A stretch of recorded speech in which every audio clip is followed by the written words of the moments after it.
Awesome. Hello. Today we're going to talk about hooking up JavaScript events on your web page, on your web app there. So when we are done with this lecture, hopefully you will be able to tell someone what an event is and why we would want to use it, and how we would hook up a simple event listener to a DOM element. So first off, what is an event? An event is just a message that an object sends out. So it broadcasts this message out, and anyone who's listening to it can react to it. If there's no one listen to it, great. But there's a billion events being thrown out all the time that we don't listen to, but we want to listen to it. So nothing's going to happen until we handle that. So I guess the question for y'all, what kind of things might throw an event, kick off an event? Green.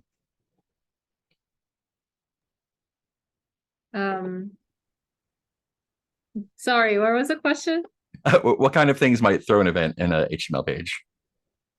Like click or mouse move or is that right? Yeah, Or you got it. keyboard? What can I like type any keyboard Yeah. button and then Keyboard would that events are be also the known. event? Okay. Yeah. Eleanor, do you know any other ones?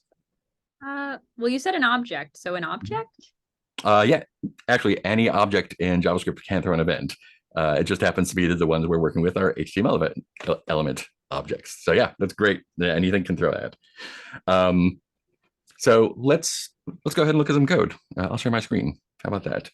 If I can find the button, there we are. Cool. So there's the rubric that I'm ignoring. There's some code. Great. Let me close my meeting controls. Awesome. So I've got an empty directory here. I'm just going to create a new index.html file with some stuff there. And so I'm going to, what kind of things can throw a click event? Let's do a click event first.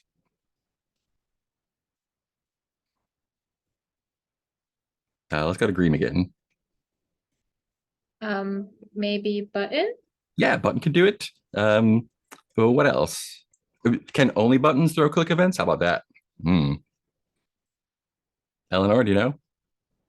My mouse.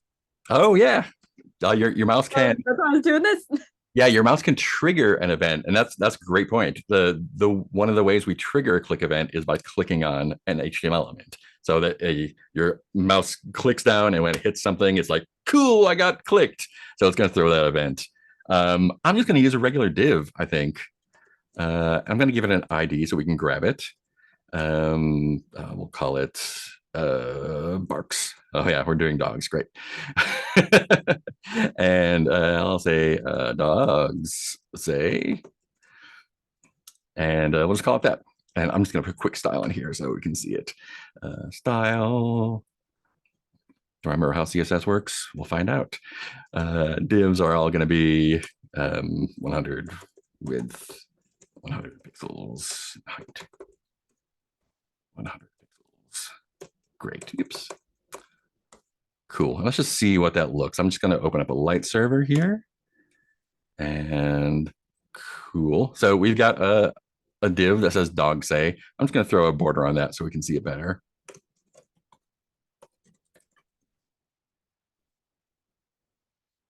Awesome. So anywhere in here, we can click, and something, anytime we click on there, it will throw a click event. Cool. So I'm gonna, we probably need a JavaScript file, huh? Let's do this, index.js. I'm gonna console log gotcha, and make sure this is hooked up right. Script. There we go. The index.js. I'm just going to defer it so we know that it all works. Great. Cool. So now I should be able to look at my console and make sure. Gotcha. Great. That works. So I know my JavaScript is hooked up and it is working. So first thing, there's my div I want to do something with. How we've done this before. We've done DOM manipulation and all that. So what do I need to do to get a hold of one of those divs, or that div in particular? Yeah, go for it. Query select it? We can definitely query select it. Let me throw it in a constant. I'll call it Borks. So we can, how do we do a query selector? Green. Sorry, go ahead, Eleanor. The document.query selector #barks, I think it was. Yeah. Cool. So we can definitely do that. And if we do a console log, I like to console log everything because I never know if I spell something wrong like that. Let's see that. Great. And there's our element. So we can actually highlight that and it'll show us what element's on there. Cool. The other way that I like to do it is I usually prefer using a get element by ID. And that just, I tend to prefer IDs for interacting with JavaScript and classes for doing styling. So that's my own opinion. Everyone has different ones. Rule one, do whatever works for you. Cool. If it works, it works. Yeah, Green. Can we do query selector all div since we only have one div element? Good question. So what does query selector all return us? It will return all the elements. Yeah. Maybe an array. Would it Yeah, return array? Yeah, that's a great instinct. It is basically an array. It's something that looks, it's called I think it's a node list. It acts like an array, but for our purposes, it's an array. And really, we just want to get the one element here. So even though it would return an array of one, and we could definitely grab the first element out of that array, since we're only grabbing one element, it makes more sense to do the single query selector. Did that answer your question? Yes. Awesome. Cool. Sweet. So we've got our element. I think I'd like to get our click event. So the way that we listen for an event that's thrown is called an event handler. So we want to add that to our element. Has anyone read ahead and know how to do that? So it's going to be a method on this object here. I want to add an event listener here. What method might I want to use? I want to add, oh, look at that, add event listener. Fantastic. One of the few cases where JavaScript acts like English a little bit. So add event listener is a method on that HTML object there, that element object. So it's going to take a couple things. The first thing it's going to take is the kind of event that we're listening for. So we're listening for a click event, and we can just tell it, listen for a click. And this would be the same if you were listening for a submit event or a mouse event or a resize event or anything else, a keyboard event. You would just tell it what kind of event you're listening for. The second part, we're going to need an event handler. So an event handler is just a function that catches that event that's thrown out, and it's going to do something with that event. So I'm going to just put a function name here, and then we'll write the function as we go along.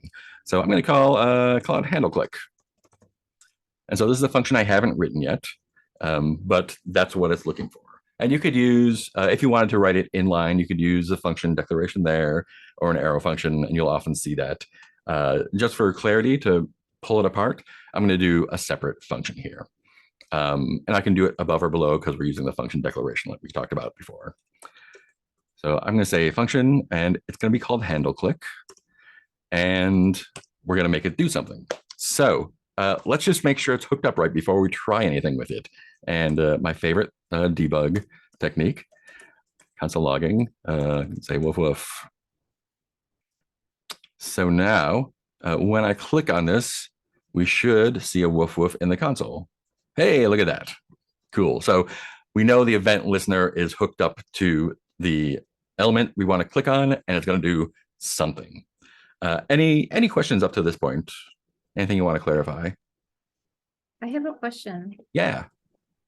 Can you have those variable barks and add event listener inside of the function? So can we have line 3 and 4 and line between 6 and 7?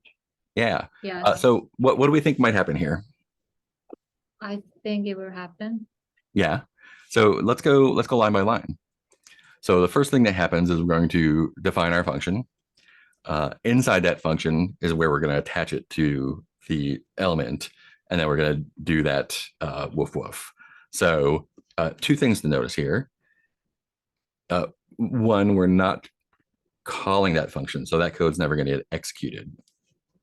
So if we want this to work, we need at least the part where we are attaching the elements to in the global scope there. And also, we're kind of using that function inside itself, which is a thing that you can do on purpose. It's called recursion. But in our case, we want to make sure that these two pieces are separate. So it's kind of that the single responsibility thing that we've talked about earlier, where we want each piece to do one specific thing, and then we kind of join the pieces together like Legos. Does that help? Does that make sense? Yes. But I've seen some code that the variable like is declared inside a function. Mhm. Like if we put line 3 in between line 6 and 7, can it still work? So And since it's not it's gonna not work. recursion. Yeah. So it's not going to work for our case because, again, that function isn't going to get called until the handler is added to the element. And we don't know what barks is here. And in fact, if we try to run it, we'll see an error, probably. Got it. So it does not have, it's trying to add that event listener to nothing right now. Thank Does that help a you. little bit? Yes, thank you. That was clear. Awesome. Cool. So event handlers need to handle an event. And so most event handlers, I think all event handlers, I'm going to say all, but I'm not sure that's true. All event handlers, which are our functions, are going to take a event as the argument there. So I'm just going to call it event here. And now we want to do something with it. So I can console log out the event and see exactly what we get. Boom, there. And that's our pointer event. And that's the event that's doing the click. Each event has a thing called a target. And the target is, the only thing a target is the thing that threw the event out. So we can actually target that by saying event target. Let me put that down there. And in this case, that's going to be our HTML element. And now we can do stuff with it. So we can say something like text content, event target, text content equals event target, text content plus woof. And so now each time we click on that, that should add more text in here. Since we're clicking on that thing, it's also affecting that thing. So woof, woof, woof, woof, woof, woof, woof, woof, woof, woof. It's going to spill over. And so that is one of many things that you can do. We don't necessarily need to affect the thing that we have the event on, right? We could select any div or any piece of text, or we could attach our handler to a button or have it do anything. They're all, it's all this interrelated web of things that fire off and get caught and manipulate each other. And I think it's one of the most satisfying parts of doing this web development stuff, because you get that instant feedback, that instant gratification. So that's the basics of adding an event handler and doing something with it. There's a lot more. There's a lot more different kinds of events. We'll look at submit events on forums in a little bit. But yeah, I encourage you to play around with this and look up stuff on MDN and Google and see what you can break. And I'll be available for questions anytime you need them answered. Any last questions before we wrap up? Greem, can you tell me what an event is? Like this particular one, like Or event? any event, just in general. Any event? Yeah. Like click or type or things like that. Yeah, there's like something that gets thrown from an object. And Eleanor, what's the method that we use to add an event listener onto an object? We use the add event listener method, which is both the type of event and what it does. Exactly. Great. And that is 15 minutes. And recording. Wow. Ah, I talking thought fast. That was thought you- really great. I thought like I liked how you said beforehand what the lecture was going to cover, so students Yeah. sort of like knew what to look for, and I thought your review was good. Like my only tiny little stickler point was and I did try to like this is why I like answered a question really weirdly. Mhm. You said like an event is something called on an object, and I know this is introduced prior to like OOP, so if students didn't know what an object was, they might be like, is an object something in code? Is an object like my Mhm. phone? And it's like a tiny minute thing, but I think it might like students might have gotten confused at that point. Yeah.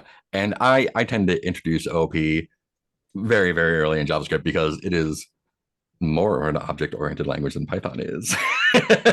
So having have them get a hold of that early helps that. But yeah, no taken for sure.